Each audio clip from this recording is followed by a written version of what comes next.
Barangay San Miguel, La Carlota City. Amo inisubong guys ang aton pagalagawan. So updi niyo ako on a road trip to Barangay San Miguel. Nagsugod kita video halin diri sa Hacienda Arriba. So guys, amo ini ang Hacienda Arriba. Kag diri no makita gid naton ang laragway sang ginasiling nga hacienda. See, may tracking, simple house made of light materials, mostly made of kawayan, bahay kubo, rastilyo, kag may karo. Kung ikaw daan ko na nga follower, if you can remember mga more than 2 months ago, magin-post ako nga reel entitled Nicknames of Cities and Municipalities in Negros Occidental, Part 2. Ang ining nga view, amo ining gamit nakon sa sadto nga reel. As you can see, nga ang palibot is a vast sugarcane field. A usual view nga makita nimo sa La Carlota City kag probably sa most parts ng Negros Occidental. The reason why Negros Occidental is called as the Sugar Bowl of the Philippines. Kag ari na kita sa Lupa Dako. So ini nga lugar ginatawag ini siya no nga Lupa Dako. And we are now approaching to Field 72. Inang kakahuyan nga makita naton dira sa unhan, no, ginatawag ina siya nga Field 72. Kag amo gininiblang namian nakon diri sa San Miguel kay kadamo sang kahoy. As you arrive here, you feel the change of ambience. Bugnaw ini nga area tungod sa mga kahoy, kag ang shade nga gina-offer sining mga kahoy nagahatag gid sang comfort sa mga motorista nga nagaagi diri.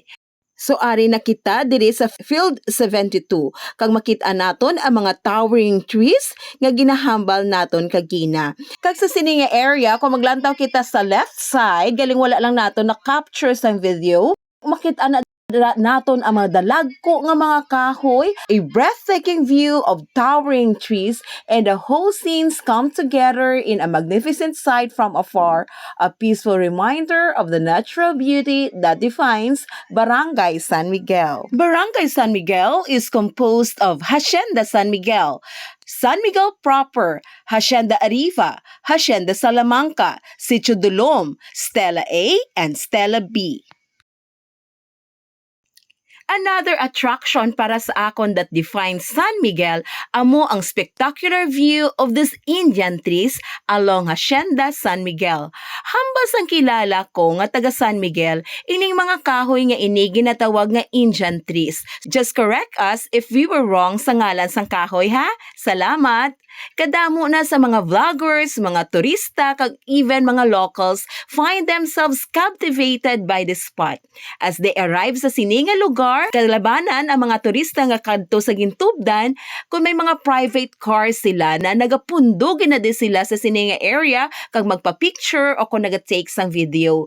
Ini nga mga kahoy naga-create sang serene and almost magical atmosphere. Sang una pag nga vlog nakon, paglabay man nakon diri sa sininga lugar, hambal nakon this beautifully lined trees made a grandeur setting nga sa pamatyagan mo ini nga dalan nga ginausoy mo will lead you sa isa ka palasyo o kung sa isa ka mansyon. Amo inang balatyagon nga ako nabatyagan sa sininga lugar. Sa ako lang na opinion niya ha? Pag-abot nimo diri sa punta sa sining mga Indian trees, ara na ikaw sa Hacienda San Miguel. Noan, ari na kita subong sa Hacienda San Miguel, kag ining dalan sa imo nga wala. Pakadto ina siya sa Sitio Dulom, kag sa San Miguel Elementary School 2. Kung hindi ikaw taga La Carlota, hindi ka familiar nga may duwa gali ka significant names kung maghambal kita sang San Miguel.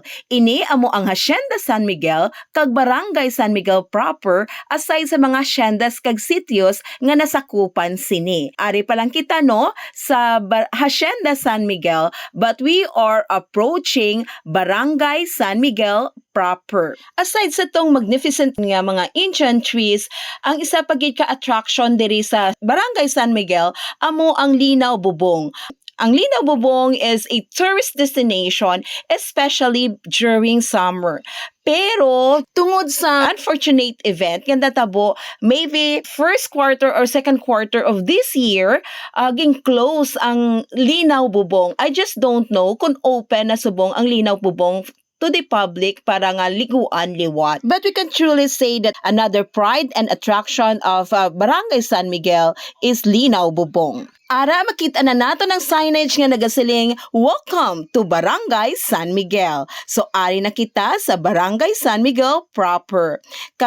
We are approaching Barangay San Miguel Public Plaza. So amo ini ang public plaza sa Barangay San Miguel. On the other side, makitaan man naton ang ari na ang San Miguel Elementary School 1. May nasiling, "We love San Miguel Elementary School 1." Kang nagapadulong kita diri sa unhan, ay ini nga dalan, may signage nga nagasiling to San Miguel National High School. So this is Barangay San Miguel proper. So pagwa na kita diri subong no sa Barangay San Miguel. So that was our road trip sa Barangay San Miguel, La Carlota City. Salamat sa pag-upod ninyo sa akon. This is Rain's Chronicle. Don't forget to follow, like, and share. Until next time, bye!